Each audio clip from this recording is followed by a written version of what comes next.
और वाणी को पवित्र करने का प्रयास करते हैं। हरे राम राम राम हरे हरे, हरे कृष्ण कृष्ण कृष्ण हरे हरे, हरे राम राम राम हरे हरे, हरे कृष्ण कृष्ण हरे हरे, राम राम हरे हरे, हरे कृष्ण कृष्ण कृष्ण हरे, हरे राम राम राम हरे हरे, हरे कृष्ण कृष्ण कृष्ण हरे, हरे राम राम राम हरे हरे, हरे कृष्ण कृष्ण कृष्ण हरे, हरे राम राम राम हरे हरे, हरे कृष्ण कृष्ण हरे, हरे राम राम राम हरे हरे, हरे कृष्ण कृष्ण कृष्ण हरे, हरे राम राम राम हरे हरे, हरे कृष्ण कृष्ण कृष्ण हरे, हरे राम राम राम हरे हरे, हरे कृष्ण कृष्ण कृष्ण हरे, हरे राम राम राम हरे हरे, हरे कृष्ण कृष्ण कृष्ण हरे, हरे कृष्ण कृष्ण कृष्ण हरे, हरे कृष्ण कृष्ण हरे, हरे कृष्ण कृष्ण हरे। गौरी श्री वृंदावन बिहारी लाल की जय, श्री आनंद कंद भगवान की जय, पवन सुत हनुमान की जय, परम पूज्य गुरुदेव की जय, परम माता की जय, सत्य सनातन धर्म की जय।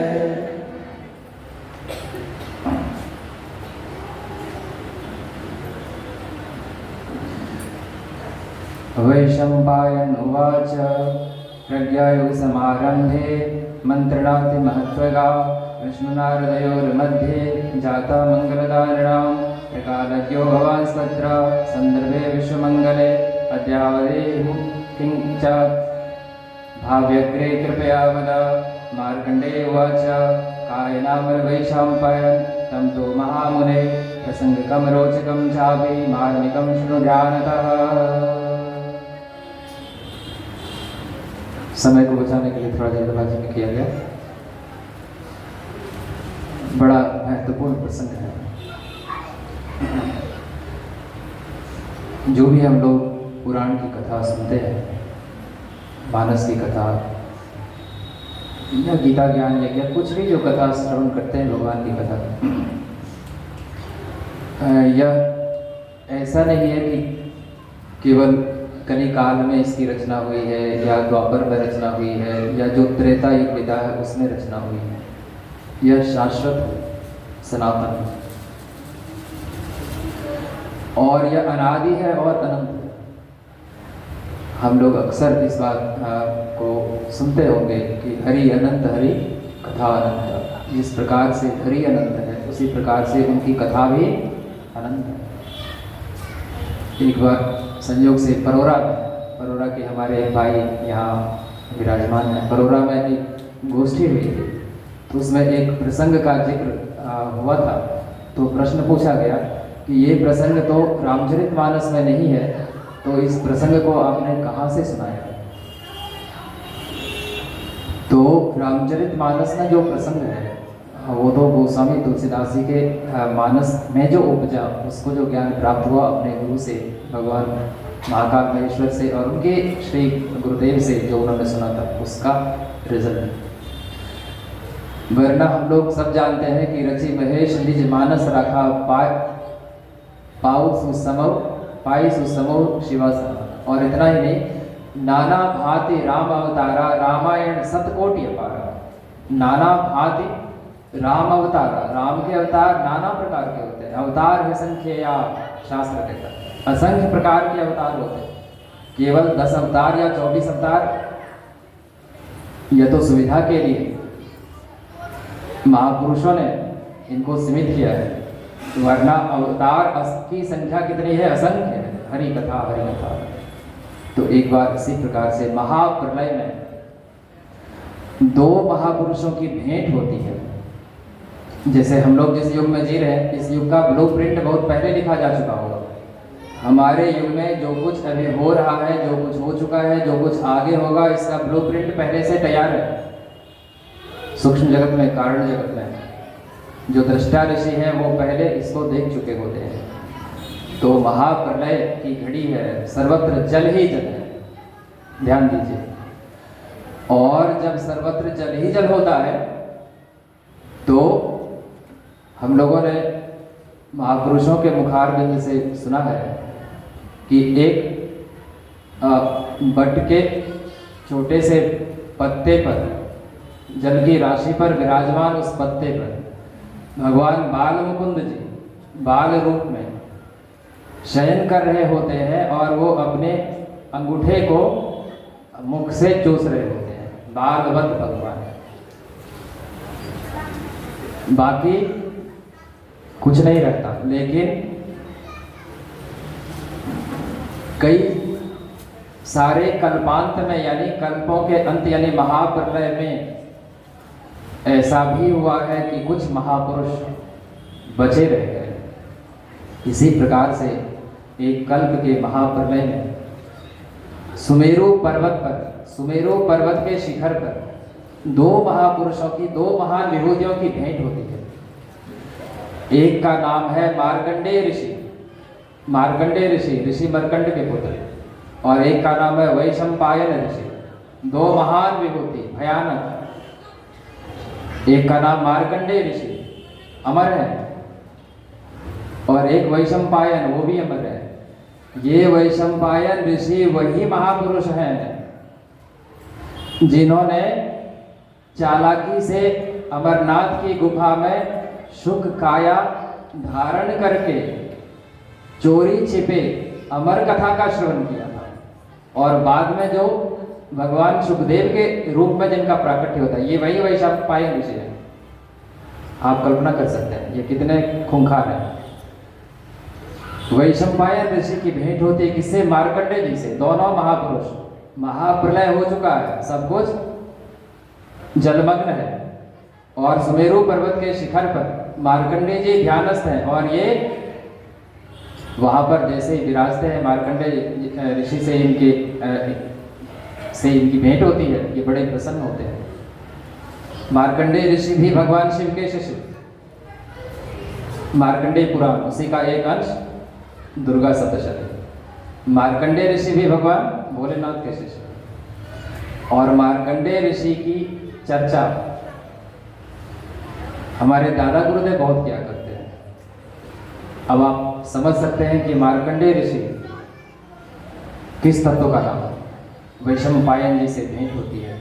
वैशंपायन जी ने पूछा है कि प्रभु आप तो त्रिकालज्ञ हो, त्रिकालदर्शी हो, आप त्रिकालदर्शी हो, आपसे एक जिज्ञासा है। क्या जिज्ञासा है? अभी हम लोगों ने श्लोक सुना, प्रज्ञायुग समारंभे मंत्रनाथ महत्वगा विष्णु नारदयोर मध्य जाता मंगलदानिनाम त्रिकालज्ञो भवान तत्र संदर्भे विश्वमंगले अद्यावधि यभुत्किं च भावव्यग्रे कृपया बता। कि हमने सुना है कि प्रज्ञा युग का ब्लूप्रिंट कहाँ पर तैयार हुआ था। जैसे एक तो होता है सतयुग और एक होता है प्रज्ञा युग। प्रज्ञा युग 4 युगों की श्रेणी का युग नहीं होता है। प्रज्ञा युग एक प्रकार से स्वर्णिम युग का, किसी भी युग में अगर अचानक प्रवेश हो जाए एक आपातकालीन परिस्थिति में, जैसे राष्ट्रपति प्रेसिडेंट रूल लग जाए, अगर आपातकालीन परिस्थिति में प्रेसिडेंट रूल लग जाए तो बाकी जो हमारी व्यवस्था है, हमारे अधिकार हैं संवैधानिक, उस पर तुरंत रोक लग जाती है, वो सीज हो जाता है। तो किसी भी युग की विषमता को देखकर, उसकी दयनीय दशा को देखकर, उसमें धर्म के पराभव को देखकर जब अचानक एक स्वर्णिम युग का प्रादुर्भाव होता है तो इसको प्रज्ञा युग कहते हैं। और ये कह रहे हैं कि प्रज्ञा युग के प्रारंभ में इसका जो ब्लूप्रिंट तैयार हुआ था, ये हमको पता है कहाँ तैयार हुआ था? तो कहाँ तैयार हुआ था? ये भगवान विष्णु के लोक में तैयार हुआ था। और इसके संबंध में हमको थोड़ी जानकारी है, क्योंकि देवर्षि नारद और भगवान विष्णु के बीच जो संवाद हुआ था उसका ज्ञान हमको प्राप्त हो चुका था। यानी देवर्षि नारद और भगवान विष्णु के बीच का जो संवाद है प्रज्ञा युग के प्रारंभ का, ये तो हमने जान लिया है प्रभु। अब विस्तार से हमको ये बताने की कृपा करें कि आगे क्या नीति निर्धारण हुए, क्या योजना बनी, कौन सी गतिविधि के संचालन की वहां पर शुरुआत हुई, यानी किस अभियान की वहां पर, किस अभियान का प्रारूप वहां पर तैयार हुआ, मॉडल तैयार हुआ, और भगवान के किस अवतार के प्रकट होने की वहां पर योजना बनी, यानी भगवान अपने किस रूप में अवतार लेने वाले, इस पर विस्तार से हमको बताइए। ये कौन पूछ रहे हैं? वैशंपायन जी पूछ रहे हैं मार्कंडेय ऋषि से। भगवान वैशंपायन पूछ रहे हैं किससे? मार्कंडेय ऋषि से। तब मार्कंडेय ऋषि ने कहा कि आप ऐसा करिए, आप अपनी चेतना को हमारी चेतना के साथ एकीकृत कर दीजिए। जैसे होता है ना कि दो सिस्टम है, दो डिवाइस है, उसको आप इंटरकनेक्ट कर देते हैं, और हम लोग दोनों मिलके उस समय के आंखों देखा हाल जानने के लिए देवर्षि नारद और भगवान विष्णु के बीच जो संवाद घटित हुआ था, उससे अपने तार को जोड़ते हैं, उससे अपनी चेतना को जोड़ते हैं। क्योंकि कोई भी घटना जो आज से पहले घट चुकी है उसका अस्तित्व समाप्त नहीं होता। कोई भी शब्द, कोई भी वाक्य, कोई भी श्लोक, कोई भी ध्वनि जो आज से पहले, कोई भी वार्तालाप जो आज से पहले हो चुकी है, उसका अस्तित्व कभी समाप्त नहीं होता। आज विज्ञान यह सिद्ध कर चुका है कि 50 वर्ष पूर्व जो डायलॉग हुआ था, कोई मूवी तैयार हुई थी, कोई सीरियल तैयार हुआ होगा, कुछ भी हुआ होगा, अगर हमने उसको रिकॉर्ड किया है तो आज हम उसको पूरा सुन सकते हैं, पूरा देख सकते हैं। तो ये तो पदार्थ विज्ञान का चमत्कार है। चेतना विज्ञान का चमत्कार तो इससे भी उच्च स्तर का होना चाहिए। जो भी वार्तालाप आज से पहले जहां भी हुआ, यानी आज भी जिनकी चेतना जागृत अवस्था को प्राप्त होगी, वो महाभारत युद्ध को अभी भी देख सकता है कि किस प्रकार से महाभारत युद्ध लड़ा है। वो आज भी देख सकता है कि प्रभु श्री राम और रावण के बीच का युद्ध किस प्रकार से संपन्न हुआ था उनका। कोई भी दृश्य समाप्त नहीं होता, कोई भी घटना समाप्त नहीं होती, कोई भी वाक्य, कोई भी शब्द खत्म नहीं होता।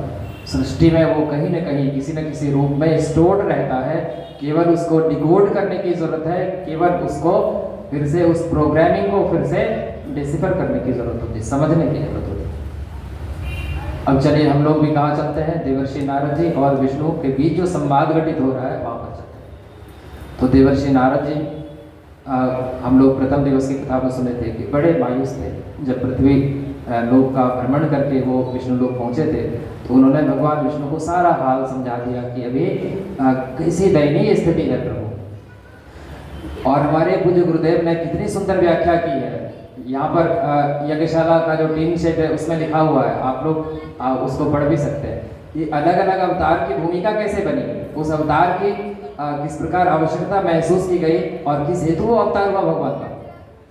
और उसमें ये जो इस युग का जो अवतार है, जो प्रज्ञावतार है, प्रज्ञावतार की आवश्यकता को बताने के पीछे का हेतु कारण पूज्य गुरुदेव ने लिखा है कि जब प्रत्यक्ष पदार्थ विज्ञान की शक्ति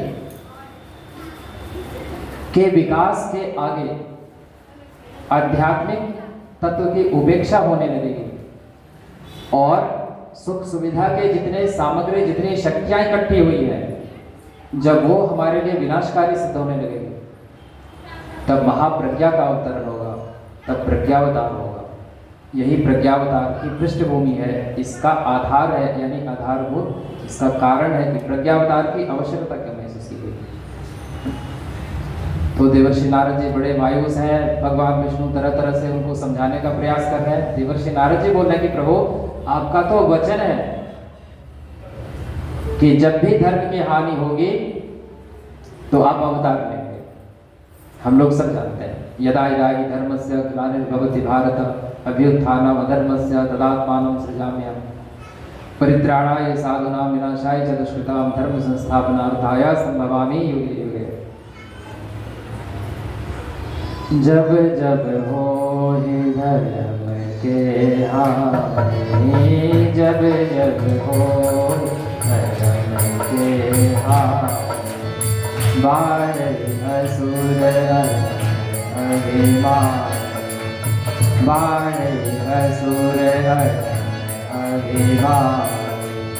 तब तब प्रभु धरे विविध शरीरा, तब तब प्रभु धरे विविध शरीरा। हरि कृपा निधि सज्जन पीरा, हरि कृपा निधि सज्जन पीरा, हरि कृपा निधि सज्जन पीरा। बोले वृंदावन बिहारी लाल की, श्री आनंद कंद भगवान की। देवर्षि नारद जी याद दिलाते हैं कि हे प्रभु, आपने वचन दिया है कि जब ऐसी विषम परिस्थिति होगी तो आपका अवतार होगा। अब क्या ख्याल है आपका, क्या इरादा है? तो भगवान स्वीकार करते हैं और वो कहते हैं कि जब पृथ्वी लोक की परिस्थिति विषम हो जाती है, जब धरती पर अधर्म का बोलबाला इतना बढ़ जाता है कि सामान्य मानवीय पुरुषार्थ से उसका प्रतिकार करना, उसको निरस्त करना और धर्म की स्थापना करना असंभव हो जाए, असंभव हो जाता है, तब मैं स्वयं अपनी माया का आश्रय लेकर अवतार ग्रहण करता हूँ। ध्यान दीजिए, भगवान ने स्वीकार किया कि मेरा यह संकल्प है कि जब भी परिस्थिति इतनी विषम हो जाएगी कि सामान्य शक्ति के बलबूते उसको ठीक करने की गुंजाइश नहीं रहेगी, तब मैं स्वयं अपनी माया का संधान करके शरीर में धारण करता हूँ और अवतार लेता हूँ और पृथ्वी पर जो धर्म का भार बढ़ चुका होता है उस भार को हरता हूँ, भार को खत्म करता हूँ, असुर से सुर की सुरक्षा करता हूँ, आदि आदि। लेकिन इस बार मामला थोड़ा सा कॉम्प्लिकेटेड, मामला थोड़ा सा फंस रहा है। क्या मामला है? देवर्षि नारद को भगवान कहते हैं कि आप कल्पना कीजिए कि जब हमारा मत्स्यावतार हुआ था तो केवल ब्रह्म ज्ञान को और ब्रह्म बीज को हमको सुरक्षित करना था। तो मत्स्यावतार धारण करके मैंने इस महत्वपूर्ण कार्य को सिद्ध किया।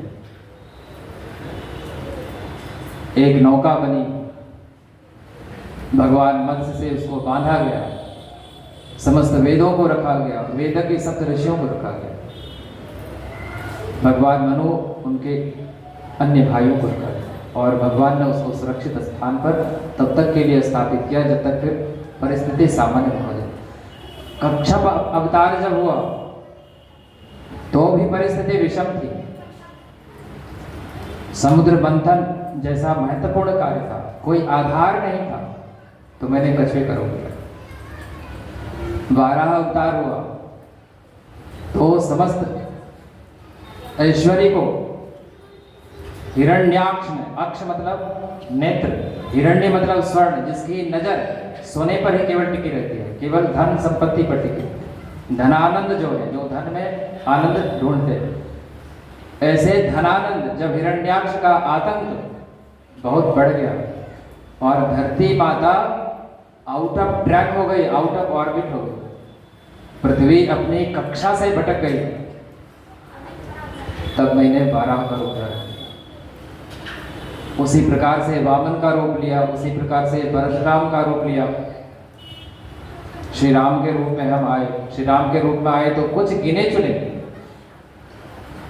चुने ऐसे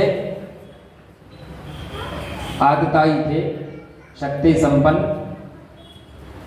जिनसे हमको लोहा लेना था। जैसे भगवान जब भगवान विश्वामित्र के साथ निकलते हैं तो ताड़का जी से भेंट होती है, उनका सिलेबस वो पूरा करते हैं, फिर उनका जो बच्चा लोग है सुबाहु का सिलेबस समाप्त करते हैं और मारीच को बोलते हैं कि तुम्हारा अभी एक महत्वपूर्ण रोल वहाँ पंचवटी में होना है, थोड़ा देर के लिए तुम चले जाओ, तपस्या करो।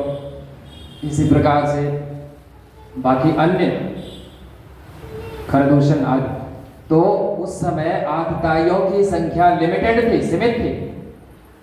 तो मैंने अस्त्र शस्त्र का प्रयोग करके, शक्ति का प्रयोग करके उनका दमन किया और हमने धर्म की स्थापना की। लेकिन और भगवान कृष्ण के रूप में जब हम आए, कृष्ण रूप में, तब भी हमारा जो कार्य क्षेत्र था, हमारी जो ड्यूटी थी इतनी बड़ी नहीं थी। कुछ राजाओं को केवल समझा बुझाकर उसके अकल को ठिकाने पर लाना था। जो वचन से समझ सकते थे उसको वचन से हमने समझाया, जो शास्त्र की विद्या भाषा नहीं समझते थे उसको शस्त्र से समझाया। कंस, शिशुपाल आदि इसी के श्रेणी में थे, जिन लोगों ने सद्बुद्धि से अपना सरोकार छोड़ दिया। लेकिन देवर्षि इस बार बहुत कठिन परिस्थिति है। अब आप कल्पना कीजिए कि भगवान कह रहे हैं कि बहुत कठिन परिस्थिति है, और ये वही परिस्थिति है जिसका जिक्र, यानी जिस परिस्थिति में आज हम लोग, आज हमारा समाज जिस परिस्थिति से गुजर रहा है पिछले लंबे समय से, इसी परिस्थिति का जिक्र प्रभु कर रहे हैं देवर्षि नारद के साथ। वो कह रहे हैं कि आज असुरता सूक्ष्म रूप ले चुकी है और वो पूरे जनमानस पर हावी हो चुकी है। आज वो असुरता हर तन में, हर मन में घुस गई है। आज वह दुर्बुद्धि का दानव,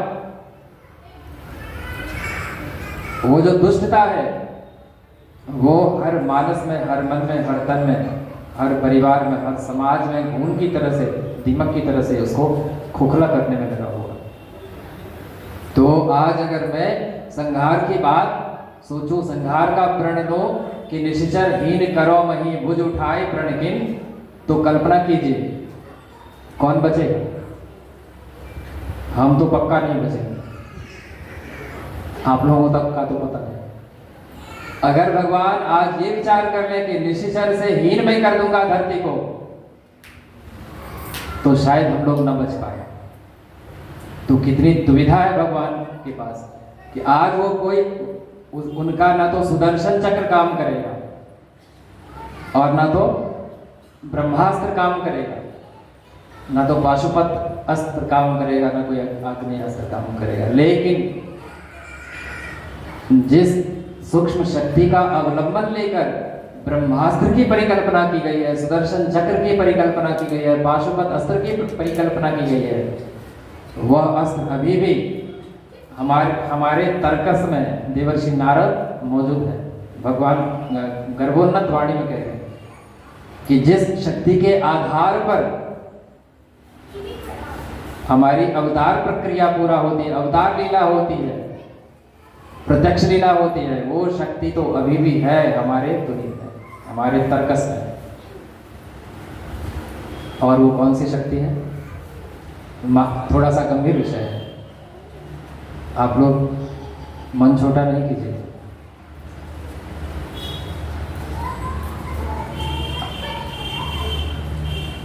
भगवान कह रहे हैं, अवतार के विषय बता रहे हैं। पूज्य गुरुदेव देखिए कितना ओपन कर दिए हैं अवतार के तत्व के सिद्धांत को। वो कह रहे हैं कि परब्रह्म का जो सर्वव्यापक तेज है उसको महाप्रज्ञा कहते हैं। परब्रह्म के सर्वव्यापक तेज को महाप्रज्ञा कहते हैं। इसमें एक बड़ी सुंदर बात है जो पूज्य गुरुदेव ने प्रज्ञा पुराण में लिखी है। कितनी सुंदर बात है। कल हम पहली बार इस पर हमारी नजर गई, पढ़े हम कई बार इस ग्रंथ को। देखिए, ग्रंथ के एक देवता होते हैं और जब तक उस ग्रंथ के देवता की अनुकंपा ना हो पाठक पर, तब तक उसके अंदर जो रहस्य छिपी होती है वो पाठक के मानस में प्रकट नहीं होता। तो हमने देखा कि परमात्मा की ऐसे अनंत विभूतियां हैं, अनंत गुण है उनके, अनंत सामर्थ्य उनकी है, जिससे समस्त प्राणी जगत और पदार्थ जगत लाभान्वित होते हैं, उपकृत होते हैं। गुरुदेव का शब्द है उपकृत, ऐसा शब्द है, आप लोग भी पढ़ सकते हैं। यानी परमात्मा के अनेकानेक गुण हैं, उनके सामर्थ्य हैं, जिनसे समस्त प्राणी जगत और पदार्थ जगत उपकृत होते हैं। लेकिन परमात्मा की वह विभूति, परमात्मा की वह शक्ति, ध्यान दीजिए सब लोग, परमात्मा की वह शक्ति जो सिर्फ मानवों के लिए सुरक्षित है, मनुष्य मात्र के कल्याण के लिए सुरक्षित है, उसका नाम महाप्रज्ञा है। महाप्रज्ञा ऋतंभरा, दोनों शब्द में थोड़ी सी भिन्नता, हम लोग आगे चर्चा करेंगे। एक बार पूरा सुनिए, मुझे गुरुदेव क्या लिखते हैं। परमात्मा की अनंत विभूतियों से समस्त प्राणी एवं पदार्थ जगत उपकृत होते ही रहते हैं, होते रहे हैं, किंतु परमात्मा की वह दिव्य विभूति, वह शक्ति, वह परम शक्ति जो केवल मनुष्य मात्र के कल्याण के लिए, उसके उत्थान के लिए, उसके आरोहण के लिए, उसके ऊर्ध्वगमन के लिए, उसके विकास के लिए नियुक्त होती है, उस शक्ति का नाम है महाप्रज्ञा। क्या नाम है? महाप्रज्ञा। और इसी को हम लोग ऋतंभरा शक्ति भी कहते हैं। ऋतंभरा का अर्थ होता है सत्य में रमण करने वाला, यानी चैतन्य लोक में रमण करने वाला, यानी चेतना में रमण करने वाला। हम लोग जो गाते हैं गोविंद जय जय गोपाल जय जय, श्री राधा रमण हरि गोविंद जय जय, इसका क्या मतलब? ये रमण का मतलब क्या होता है? कोई कोई महापुरुष कुंडलिनी में रमण करते हैं, कोई कोई महापुरुष परम चैतन्य में रमण करते हैं। श्री राधे राधे गोविंद गोविंद राधे, श्री राधे राधे गोविंद गोविंद राधे, श्री राधे राधे गोविंद गोविंद राधे, श्री राधे राधे गोविंद गोविंद राधे, श्री राधे राधे गोविंद गोविंद राधे, श्री राधे राधे, श्री राधे राधे, श्री राधे राधे गोविंद गोविंद राधे, श्री राधे राधे गोविंद गोविंद राधे, श्री राधे राधे गोविंद गोविंद राधे, श्री राधे राधे गोविंद गोविंद राधे। बोल श्री राधा भगवान की जय। ऋतंभरा उस महाप्रज्ञा में, उस परम चेतना में रमण करने को ऋतंभरा कहते हैं। वो महाप्रज्ञा जिसमें महान विभूतियां रमण करते हैं।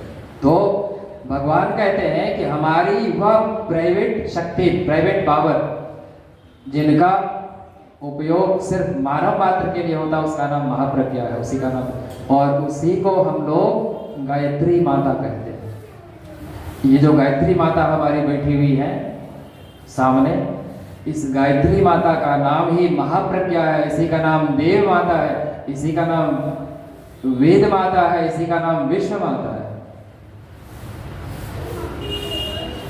और यही इस युग की अधिष्ठात्री शक्ति है, ये महाप्रज्ञा ऋतंभरा है।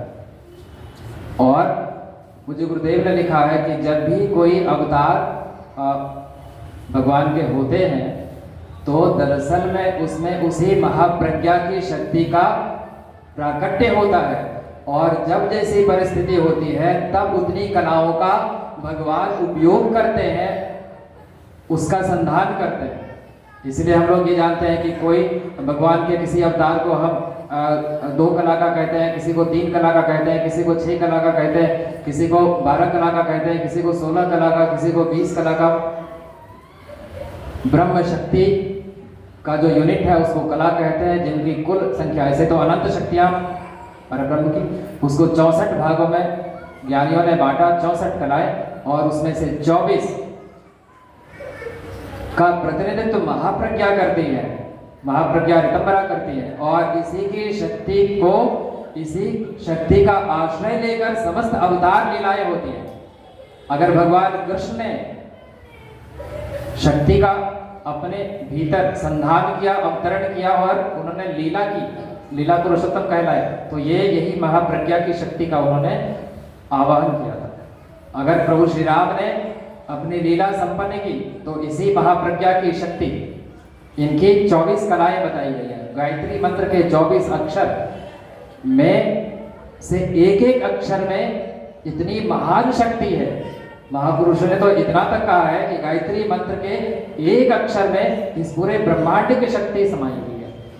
तो गायत्री मंत्र के एक एक अक्षर में भगवान के द्वारा आकर्षित एक एक कला की शक्ति होती है।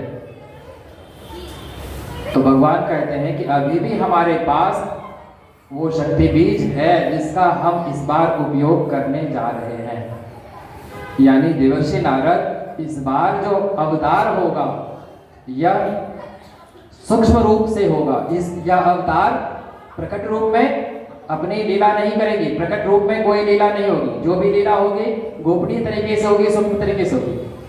और ये महाप्रज्ञा का अवतरण होगा, यानी इस अवतार का नाम होगा प्रज्ञावतार। संक्षेप में हम लोग थोड़ा सा इसको रैप अप करें। जब भगवान ने कहा कि ऐसी परिस्थिति तुमने बताई देवर्षि कि हमको अवतार लेना पड़ेगा, हम इस बात से सहमत हैं। तब देवर्षि ने पूछा कि प्रभु इस बार आप किस रूप में अवतार लेंगे, कहाँ पर अवतार लेंगे? तो उन्होंने कहा कि हम ये पूरा खुल के तो नहीं बताएंगे कि कहाँ पर अवतार लेंगे, केवल इतना समझ लो कि हमारा यह अवतार जो होगा यह प्रज्ञावतार कहलाएगा। कौन सा अवतार कहलाएगा?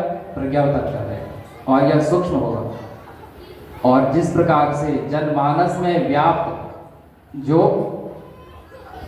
अधोगामी वृत्ति है, जनमानस में व्याप्त जो दुष्टता है, जो दुर्बुद्धि है, सामान्य भाषा में अगर हम लोग समझें तो हमारे संस्कार की जो मलिनता है, हमारे अंदर जो असुर मलिन संस्कार के रूप में विराजमान है हमारे चित्त में, उसका शमन करने के लिए, उसको ध्वंस करने के लिए हम जिस अस्त्र का इस्तेमाल करेंगे वो होगा तो ब्रह्मास्त्र ही, लेकिन वो महाप्रज्ञा की शक्ति होगी, जिसको पूज्य गुरुदेव ने गायत्री मंत्र को क्या कहा? ब्रह्मास्त्र कहा। गायत्री मंत्र को क्या कहा?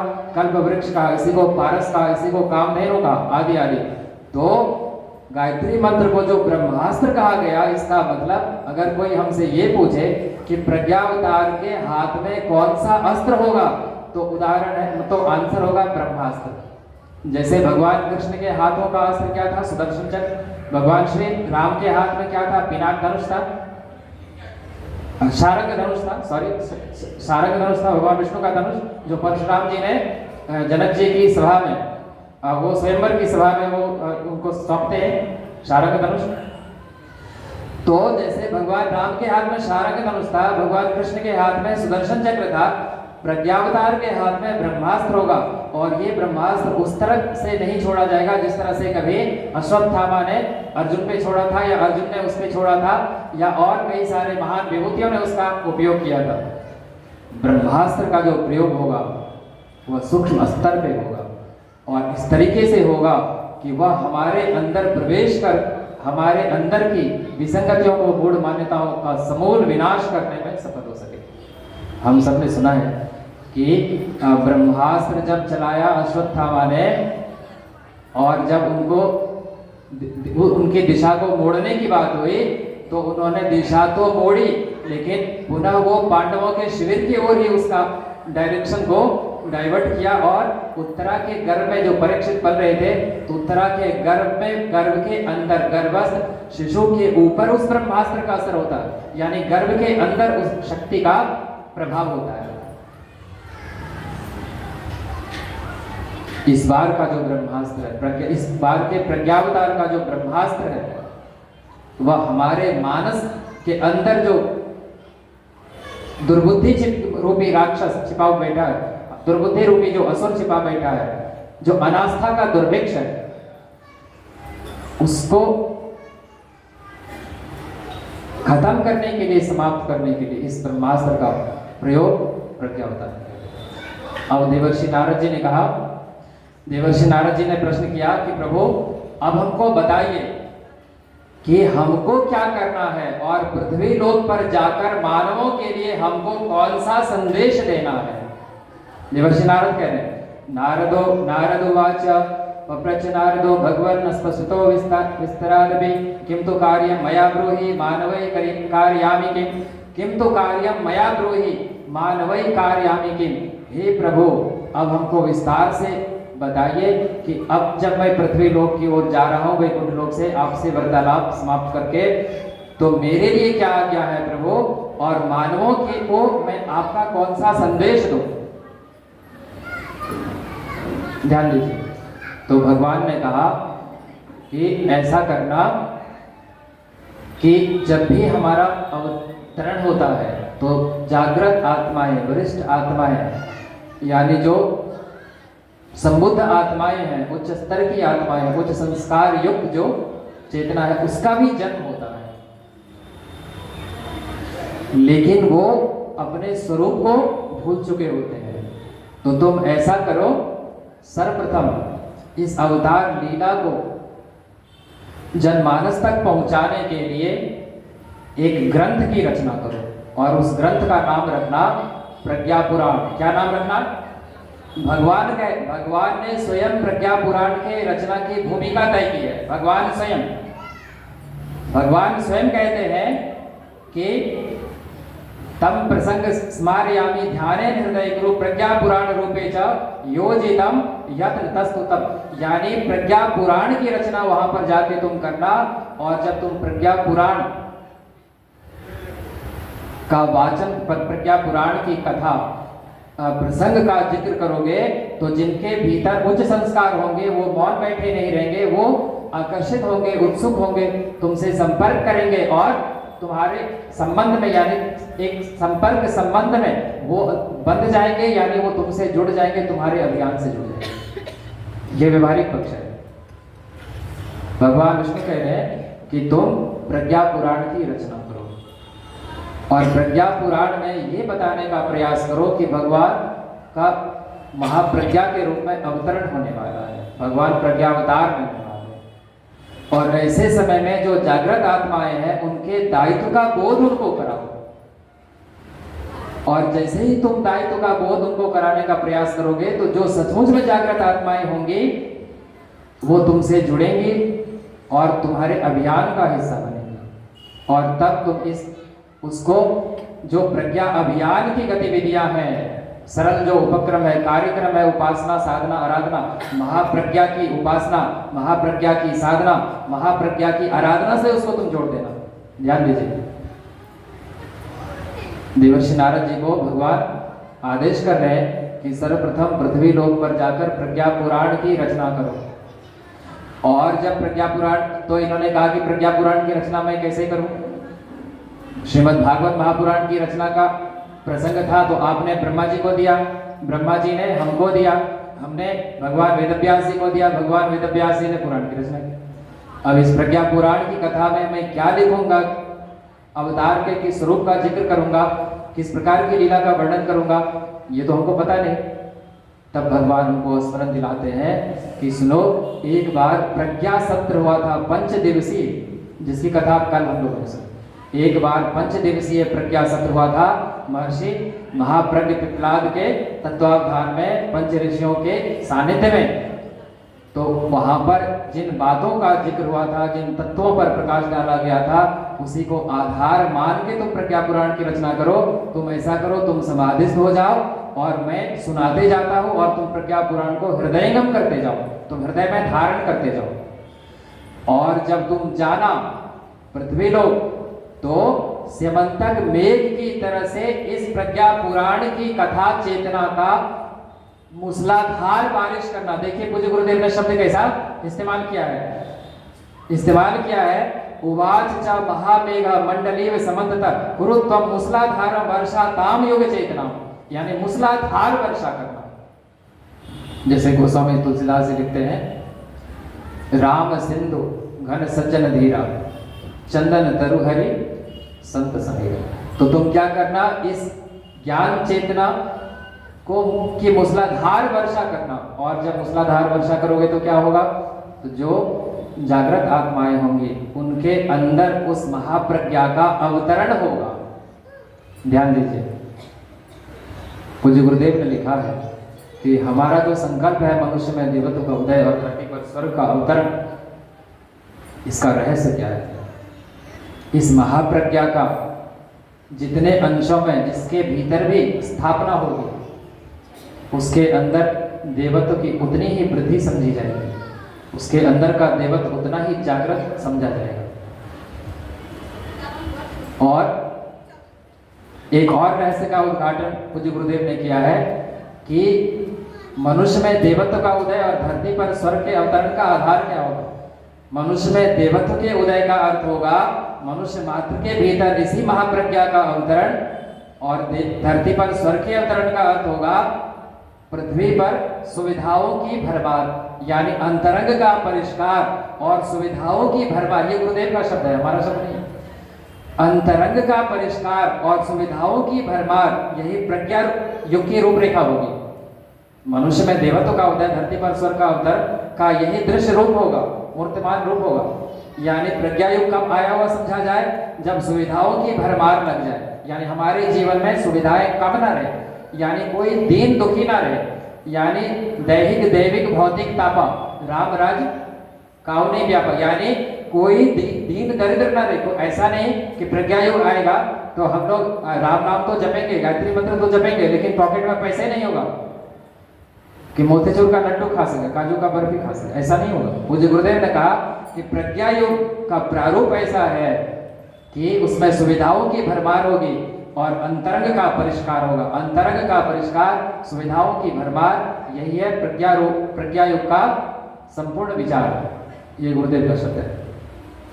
और गुरुदेव एक बड़ी रहस्य की बात यहाँ पर उद्घाटित करते हैं कि जब हमारे अंदर उस महाप्रज्ञा का अवतरण होगा तो जिनके भी अंदर इस महाप्रज्ञा का अवतरण होगा वह आत्मनिर्माण में जुड़ जाएगा। देखिए लगभग समापन की ओर हम लोग हैं,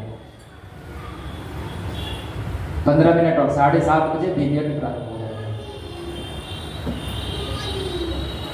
भगवान कहने की कृपा कर रहे हैं कि जब हमारे अंदर इस महाप्रज्ञा का अवतरण होगा, सर्वप्रथम इस बात को दोबारा आप लोग रिकॉल कर लें, भगवान की वह शक्ति जो सिर्फ और सिर्फ मानव मात्र के उत्थान के लिए, कल्याण के लिए नियोजित होती है, उसका नाम महाप्रज्ञा है।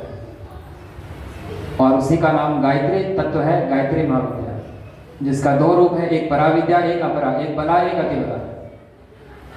परा का मतलब होता है जो अनुभव गम्य है, वो दिया नहीं जा सकता है, वह आप अपने अंतर जगत में प्रवेश करके स्वयं उद्घाटित करते हैं। ये अनुभव जन्य जो तत्व है, उसका हम लोग प्राय श्रवण करते हैं कि गायत्री मंत्र में 24 अक्षर है, लेकिन गायत्री मंत्र में वास्तव में 32 अक्षर है।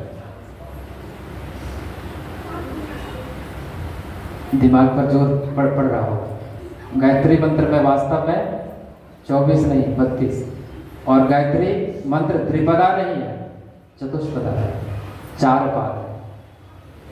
3 पाद हम लोग जपते हैं। पहला पाद तत्सवितुर्वरेण्यम, दूसरा पाद भर्गो देवस्य धीमहि, तीसरा पाद धियो यो न प्रचोदयात्। और जब इन तीनों पादों का जप, जिसकी अनुमति उपनिषद के ऋषियों के द्वारा प्राप्त है, दीक्षित जो हमारे भाई बहन उनको, जब इन 3 पादों का हम जप करते हैं, जप करने के लिए केवल इसी 3 पाद की अनुमति है। जब इन 3 पादों के जप के कारण हमारी प्राण चेतना का स्पंदन उस महाप्रज्ञा की शक्ति के साथ, उसके साथ जब हमारा स्पंदन उसके साथ जब रेजोनेंस की स्थिति में होता है, थोड़ा टिपिकल चीज है, जैसे तबला और हारमोनियम जब मिलता है, दोनों की फ्रीक्वेंसी एक होती है, यानी जब हमारे प्राण की फ्रीक्वेंसी उस गायत्री महाविद्या की फ्रीक्वेंसी से मैच करेगी, जैसे ही मैच करेंगे तो रेजोनेंस होगा, अनुनाद होगा, परम विस्फोट होगा। और उस वक्त यह जो चौथा पाद है, जिसको दर्शन पाद कहते हैं, तुरीय पाद कहते हैं, अनुभवगम्य पाद कहते हैं, चतुर्थ पाद कहते हैं, यह अपने आप साधक के भीतर प्रकट होता है। ये चौथा पाद है जिसमें अगेन 8 अक्षर है, और इस तरह से 24 + 8 = 32 गायत्री मंत्र। तो पूज्य गुरुदेव कहते हैं कि जिस साधक के भीतर इस महाप्रज्ञा का अवतरण होगा वह आत्मनिर्माण में जुड़ जाएगा। अब देखिए टास्क करना क्या है। ऐसे तो पूज्य गुरुदेव ने कहा कि सिद्धांत के रूप में प्रज्ञा पुराण सुनाना और क्रिया के रूप में प्रज्ञा अभियान से उनको जोड़ देना। जागृत आत्माओं को एक सिद्धांत और एक क्रिया पक्ष, और क्रिया पक्ष को निष्पादित करने के लिए, संपादित करने के लिए उनसे समयदान और अंशदान की याचना करना और उनसे उपासना, साधना और आराधना के त्रिवेणी में स्नान करने का रिक्वेस्ट करना, निवेदन करना। और एक चीज यह भी कहना, याद देखिए, एक बड़ी सुंदर बात है प्रज्ञा पुराण में बोल रहे हैं प्रभु गुरुदेव, महानतम प्रतिफलम लब्ध्वा कृतकृत्या भवन्तु ते। इस महान उपलब्धि को प्राप्त करके बोलना कि वे सारे के सारे जागृत आत्माएं कृतकृत्य महसूस करेंगे, उसका जीवन धन्य हो जाएगा और वो कालखंड धन्य हो जाएगा। और जन्म इनमें वास्ते धर्म उद्देश्य रूपकम, और उनको ये बताना कि उसके जन्म का यही उद्देश्य है। ध्यान दीजिए, गुरुदेव कह रहे हैं, गुरुदेव कह रहे हैं कि प्रज्ञा पुराण के माध्यम से जागृत आत्माओं को, जो कथा प्रेमी भक्तजन होंगे, उनको ये कहना कि उनके जीवन का यही उद्देश्य है। जन्मना इदमस्तेव, यानी उसके जन्म का यही उद्देश्य है। जैसे जामवंत जी ने कभी कहा था हनुमान जी महाराज को, राम काज लगे तब अवतारा, यानी राम काज के लिए पवन तनय बल पवन समाना काचुक साधे रहु बलवन, यानी राम का काज लगी तब अवतारा सुनत भूधरा कारुष। यानी जैसे हनुमान जी महाराज को आत्मबोध देने के लिए जामवंत जी वहां पर सहायक सिद्ध होते हैं, तो देवर्षि नारद जी को भगवान विष्णु कहने की कृपा करते हैं कि प्रज्ञा पुराण की रचना करो। और प्रज्ञा पुराण में जो युग चेतना की कथा है, जो युग की अधिष्ठात्री महाप्रज्ञा की गाथा है, उसकी वर्षा, उसकी मूसलाधार वर्षा करो। मूसलाधार शब्द है प्रज्ञा पुराण में, आप भी देख सकते हैं। उसकी मूसलाधार वर्षा करो, और जब उसकी मूसलाधार वर्षा होगी तो भीगने से कोई बच नहीं पाए, हम लोग भीग ही जाएंगे। और जब हम लोग भीग चुके होंगे उस महाप्रज्ञा तत्व का, उस तेज का, जो कि हमारे लिए भगवान के यहाँ सुरक्षित है, जब हमारे भीतर अवतरण होगा, तो जिनके अंदर उस महाप्रज्ञा का अवतरण होगा तो वह आत्मनिर्माण में जुट जाएगा।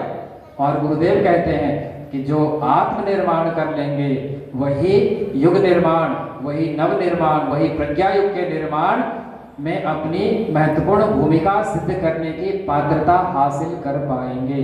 यानी जिनके लिए आत्मनिर्माण संभव हो पाएगा, उसी के लिए युग निर्माण में सहयोग देना भी संभव हो पाएगा।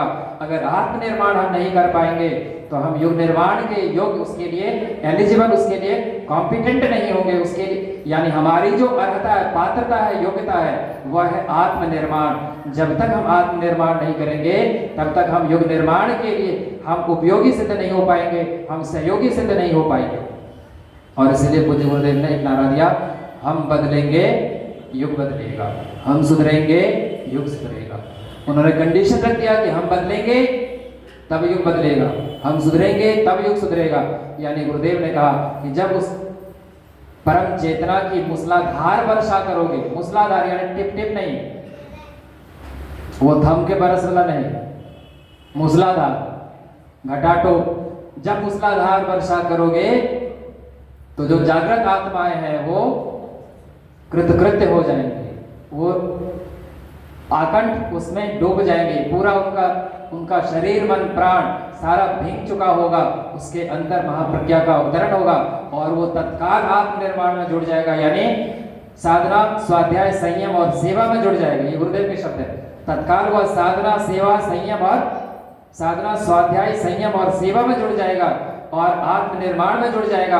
और जब आत्मनिर्माण में वह सफल हो जाएगा तो वह युग निर्माण की एक महत्वपूर्ण कड़ी सिद्ध होगा। यह संदेश उसको देते हुए इस बात पर जोर देना कि उसका जन्म इसी हेतु हुआ है, उसका जन्म ही इस कारण से हुआ है। यानी उसका जन्म ही प्रज्ञावतार की इस दिव्य लीला में सहयोगी सहचर के रूप में, एक अभिन्न पार्षद के रूप में हुआ है। जिस प्रकार भगवान कृष्ण के ग्वाल उनकी लीला के सहचर थे, जिस प्रकार भगवान श्री राम के सहचर थे बालू भानर इत्यादि, गिलहरी गिद्ध इत्यादि, उसी प्रकार से भगवान प्रज्ञावतार के लीला सहचर जो जागृत आत्माएं हैं, वरिष्ठ आत्माएं हैं, उनकी ढूंढ खोज करना और उनको इस कथा गंगा में उसको स्नान कराना, और कथा गंगा में स्नान करने के बाद वो जब तरोताजा महसूस करेगा तब वो आत्मनिर्माण में जुड़ जाएगा, यानी महाप्रज्ञा की उपासना साधना आराधना में जुड़ जाएगा। वह समयदान और अंशदान के लिए छटपटाने लगेगा और उनके जीवन में साधना स्वाध्याय और संयम और सेवा का प्रादुर्भाव होगा। वह आत्मनिर्माण करता हुआ चला जाएगा, आत्म परिष्कार करता हुआ चला जाएगा, आत्म विकास करता हुआ चला जाएगा, और तब उसके लिए युग निर्माण करना, युग निर्माण में सहयोग देना सरल कार्य हो जाएगा। लेकिन इसके पहले तुम जाओ और प्रज्ञा पुराण रूपी ज्ञान गंगा, प्रज्ञा पुराण रूपी स्यमंतक मेघ को, इसमें जैसे देवराज इंद्र जब कुपित हुए थे ब्रजमंडल पे, तो वो किस बादल को इनवाइट किए थे? कौन सा बादल था? उस बादल के तरह से कितने दिन तक वर्षा हुई थी? शायद 7 दिनों तक। कितने दिन तक हुई थी? 7 दिनों तक, क्योंकि अक्सर जिक्र में हम लोग सुनते हैं कि मात्र 7 वर्ष का हमारी भारतीय संस्कृति का पुरोधा, सनातन धर्म का एक रक्षक संरक्षक 7 वर्ष का बालक अपनी सबसे छोटी अंगुली पर गोवर्धन जैसे पर्वत को 7 दिनों तक उठाकर खड़े रहे और ब्रज की रक्षा की। एक 7 वर्ष का बालक अपनी सबसे छोटी अंगुली पर गोवर्धन जैसे पहाड़ को 7 दिनों तक उठाकर रखे रहे और ब्रजमंडल की रक्षा की इंद्र के कोप से। तो जिस बादल का देवराज इंद्र ने आवाहन किया था, उसी बादल की तरह से तुम जाकर मूसलाधार बारिश करना। कम से कम कितने दिनों तक? 7 दिनों तक। तो 4 दिन की बारिश शायद यहाँ, पता नहीं, आप बोलना ठीक नहीं होगा, उचित नहीं होगा, छोटा मुंह बड़ी बात, क्षमा करें। तो 7 दिनों तक इसकी वर्षा करना, और वर्षा करने के उपरांत जब उस अमृत तत्व का, तदमृतम किम, कल जो हम लोग श्रवण कर रहे थे, उस अमृत तत्व का हृदय, शुष्क हृदय, अनास्था के आतप से, गुरुदेव का शब्द है, अनास्था के आतप से शुष्क हृदय में यह फिर से नवजीवन का, हरितिमा का संचार करेगा। वह आत्मनिर्माण में जुड़ जाएगा और वह लोक कल्याण के कार्य में जुड़ जाएगा। वह युग निर्माण के लिए कमर कसकर खड़ा हो जाएगा, और उनको यह भी बताना जोर देकर बार बार कि उसका जन्म ही इसीलिए हुआ है। You are born for this purpose. उसी कार्य के लिए राम काज लगी तब अवतारा, राम काज किन्नी बिना मोहि कहा विश्राम, राम काज किन्नी बिना हनुमान तही परसा, और क्या है किन्नी प्रणाम, राम काज किन्नी बिना मोहि कहा विश्राम। तो बोलना कि उसी कार्य के लिए, उसी निमित्त के लिए, प्रज्ञा युग के अवतरण के लिए, स्वर्णिम भविष्य के निर्धारण के लिए, मानव मात्र में देवत्व के उदय के लिए, मानव मात्र, ध्यान दीजिए, यानी पूरी पृथ्वी, पूरी वसुधा के भाग्य और भविष्य को फिर से गढ़ने के लिए, नवनिर्माण के लिए जिस प्रज्ञा अभियान की शुरुआत हुई है, उसके लिए ही सिर्फ उसका अवतरण हुआ है, उसका जन्म हुआ है। वो उन्होंने शरीर धारण किया है भगवान के सहयोगी के रूप में, पार्षद के रूप में। उस कथा गंगा की मूसलाधार बारिश करना, 7 दिनों तक करना, और उस ज्ञान गंगा में सबको सराबोर कर देना।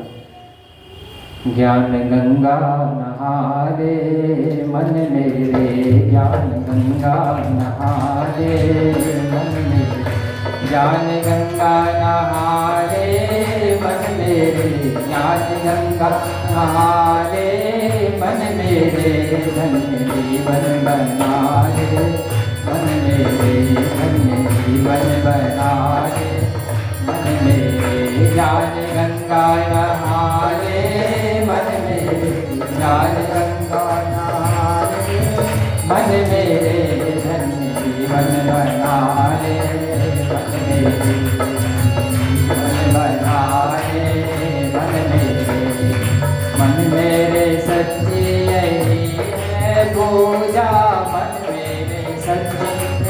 नहीं है पूजा ईश्वर को भाता, नहीं कुछ दूजा ईश्वर को भाता, नहीं कुछ दूजा लाभ कुछ तो उठा ले मन मेरे, लाभ कुछ तो उठा ले मन मेरे, धन जीवन बना ले मन मेरे, मैं सारा बहा ले मन मेरे, ज्ञान गंगा नहाए मन मेरे।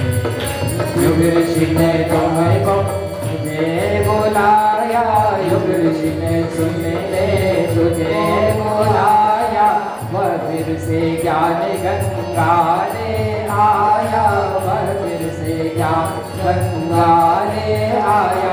एक डुबकी लगा ले मन मेरे, एक डुबकी लगा ले मन मेरे, एक डुबकी लगा ले मन मेरे, मन मेरे, मन मेरे, मन मेरे, मन सारा बहारे मन मेरे, मैं सारा बहारे मन मेरे, ज्ञान गंगा नहारे मन मेरे, ज्ञान गंगा नहारे मन मेरे, ज्ञान गंगा नहारे मन मेरे। एते श्रीमद् प्रज्ञा पुराणे ब्रह्म विद्या आत्मविद्ययो युग दर्शन युग साधना प्रकटीकरणयो श्री मार्कंडेय वैशंपायन ऋषि संवाद युगांतरीय चेतना लीला संदो इति प्रकरणो नाम समाप्तः। सप्तमोऽध्याय समाप्तः। बोले श्री वृंदावन बिहारी लाल की, श्रीमद् भागवत प्रज्ञा पुराण की जय। परम श्रद्धेय पांडे जी भाई सबसे विनम्र प्रार्थना, दीप महायज्ञ के लिए पधारने की कृपा करें। पांडे जी भाई साहब, दीप महायज्ञ आपके द्वारा संपन्न हो ऐसी प्रार्थना है।